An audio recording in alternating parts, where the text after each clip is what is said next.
जामुरिया उद्योग क्षेत्र के Shyam SEL and power limited कारखाने गेट के सामने प्रदूषण के खिलाफ स्थानीय गांव के लोगों ने किया धरना प्रदर्शन। इस दिन सुबह से ही धंसना गांव के महिलाओं एवं पुरुषों ने प्रदूषण के खिलाफ मोर्चा खोलते हुए घंटों गेट जाम करके रखा। स्थानीय ग्रामीणों का आरोप है कि कारखाने से निकले वाले प्रदूषण के कारण इलाके के लोगों का जीना मुश्किल हो गया।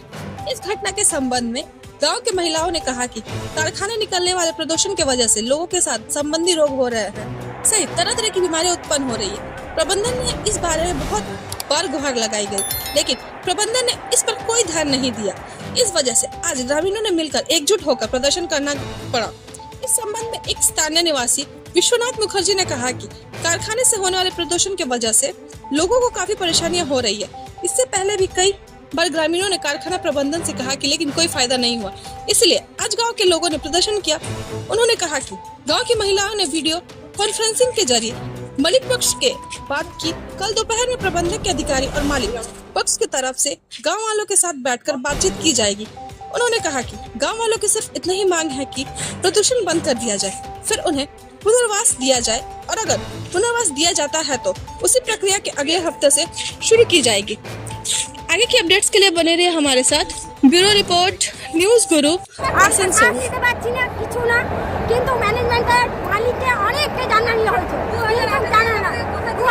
কথা দিয়ে যাচ্ছে আর ডেট দিয়ে যাচ্ছে, কিছু ডেট রাখছে না, কিচ্ছু না।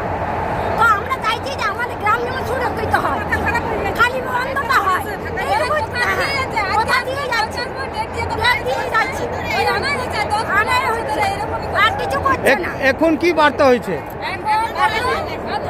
এখন কাল দুটোর সময় মালিক পক্ষ আসবে, তারপরে এবারে উনি সিদ্ধান্ত নেবেন, তারপরে আমাদের আছে সিদ্ধান্ত, যেমন বলবে সেরকম তার সিদ্ধান্ত নেব আমরা। কোন গ্রামে লোক বিক্ষোভ করছে? আপনার কি নাম? শিউলি পাঠক। সমস্যা হচ্ছে একটাই, পলিউশনের। আগের বারও আমরা গেট জ্যাম করেছি, মালিক পক্ষ আসেনি।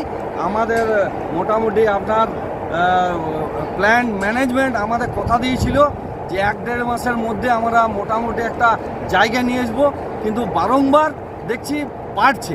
তাই ফির 1.5 মাস পর আমরা অবরোধ করতে বাধ্য হলাম। এবং আমাদের একটাই লক্ষ্য, আমরা ম্যানেজমেন্টের কথা শুনিনি, কিন্তু ম্যানেজমেন্ট আমাদের কথা দিয়েছে যে মালিক পক্ষের সঙ্গে বসে একটা সমাধানের জায়গায় আসবে। ওই জন্য মহিলারা এখন ভিডিও কনফারেন্সে মালিক পক্ষের সঙ্গে কথা বলছে এবং কাল বলা হয়েছে সেকেন্ড হাফে আমাদের সঙ্গে বসে একটা জায়গায় আসবে। হয় পলিউশন বন্ধ করবে, নাহলে আমাদেরকে রিহ্যাবিলিটেশন দেবে। রিহ্যাবিলিটেশন যদি করা হয় তাহলে ওদের প্রসেসিং মোটামুটি নেক্সট উইক থেকে চালু করতে হবে, এটাই আমাদের দাবি। কি নাম আপনার? আমার নাম বিশ্বনাথ মুখার্জি, ডাকনাম অপু, ধাসনা গ্রামের বাসিন্দা। আমাদের শুধু ধাসনা গ্রামই আছে, যে গ্রামটা সবচেয়ে বেশি ভুক্তভোগী।